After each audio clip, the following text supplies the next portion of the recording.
मसाजोगचे सरपंच संतोष देशमुख यांच्या हत्या प्रकरणात आमदार सुरेश धस यांनी आवाज उठवला होता। धसांनी बीड आणि परळीमधील अनेक प्रकरणं समोर आणली। आका असा उल्लेख करत त्यांनी मंत्री धनंजय मुंडे यांच्यावर तोफ डागली। हे सगळं सुरू असताना धसांनी मुंडेंची भेट घेतल्याने अनेक प्रश्न उपस्थित करण्यात आले। धसांनी यावर स्पष्टीकरण दिलं असलं तरी मनोज जरांगेंपासून अंजली दमाने आता धसांवर निशाणा साधतायत। दुसरीकडे मसाजोगच्या प्रकरणामध्ये सुरुवातीपासून राष्ट्रवादी पवार गटाचे आमदार संदीप क्षीरसागर देखील आवाज उठवत आलेत।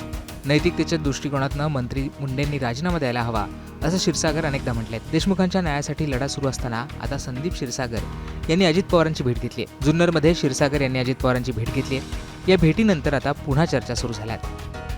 या सगळ्यावर आता संदीप क्षीरसागर यांनी स्पष्टीकरण दिलंय। आज अजितदादांच्या भेटीला आले राष्ट्रवादी काँग्रेस।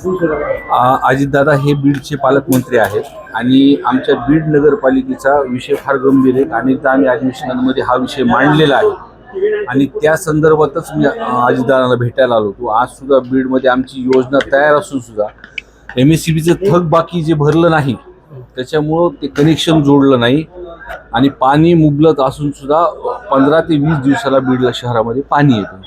म्हणून तीच अडचण मागही मी त्यांना सांगितलं होतं। त्या संदर्भात ती दादांनी बैठक सुद्धा घेतली होती आणि तो परत रिमाइंडर म्हणून त्यांना भेटायला आलो। तो विषय सुद्धा तो मार्गी लावलाय। या भेटीवर प्रश्न विचारताच अजित पवार चांगलेच आक्रमक झाले होते।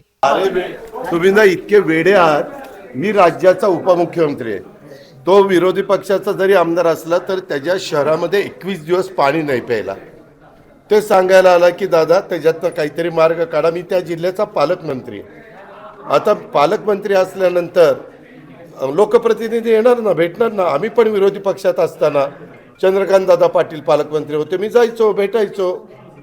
तुम्ही असं काहीतरी एक भाऊ निर्माण करता, लगेच ब्रेकिंग न्यूज हे भेटायला। अरे एवढ्या मोठ्या शहराला 21व्या दिवशी पाणी जातं आणि तातडीची गरज म्हणून तो मला शोधायला इथं आला आणि आम्ही जेवत असताना त्यांनी मला सांगितलं आणि मी तिथनं आता फोन केलेला आहे। मार्ग काढायचा प्रयत्न माझा चाललेला आहे।